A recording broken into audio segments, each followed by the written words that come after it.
Assalamualaikum warahmatullahi wabarakatuh. Kembali lagi pada pelajaran sejarah peradaban Islam. Pada pertemuan kali ini kita akan membahas terputusnya wahyu.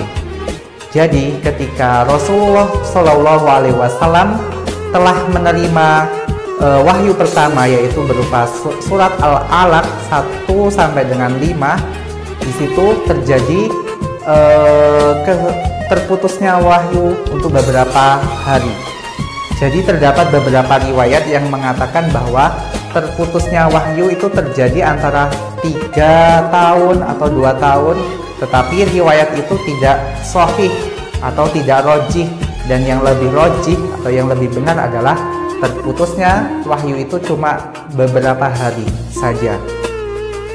Ketika terputusnya wahyu tersebut, Rasulullah Shallallahu Alaihi Wasallam merasa gelisah, sehingga hal itu membuat Rasulullah ingin untuk menerima wahyu kembali. Akhirnya Rasulullah dalam keadaan gelisah tersebut sering berjalan di atas gunung sampai terjerembab ke jurang-jurang, dan sebelum sampai di atas gunung, akhirnya malaikat Jibril datang dengan menyampaikan bahwa engkau Muhammad, atau wahai Muhammad, engkau adalah sebenar-benarnya utusan. Dengan datangnya Jibril itu, akhirnya Rasulullah merasa lega.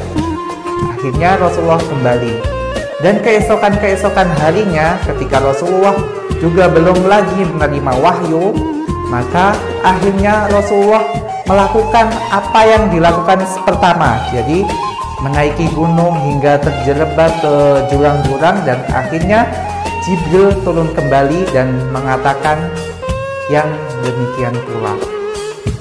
Itu adalah masa terputusnya wahyu, hingga akhirnya wahyu datang kembali, yaitu dengan berbentuk seperti berikut ini. Imam Bukhari meriwayatkan dari Jabir bin Abdullah bahwasanya dia mendengar Rasulullah Shallallahu Alaihi Wasallam menceritakan tentang masa stagnan itu. Beliau bercerita, ketika aku tengah berjalan-jalan, tiba-tiba aku mendengar suara yang berasal dari langit. Lalu aku mendongakkan pandangan ke arah langit. Ternyata malaikat yang dulu mendatangiku ketika di Gua Hiro duduk di atas kursi antara langit dan bumi. Melihat hal itu, aku terkejut hingga aku tersungkur ke bumi. Kemudian aku mendatangi keluargaku sembari berkata, selimutilah aku, selimutilah aku.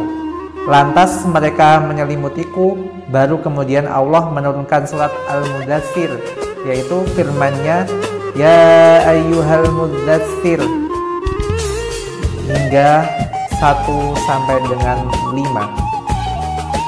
Setelah itu wahyu tetap terjaga dan datang secara teratur. Demikianlah kisah terputusnya wahyu Rasulullah Shallallahu Alaihi Wasallam hingga turunnya wahyu yang kedua. Sekian dari saya, semoga video pembelajaran ini bermanfaat untuk kita semua. Sekian, wassalamualaikum warahmatullahi wabarakatuh.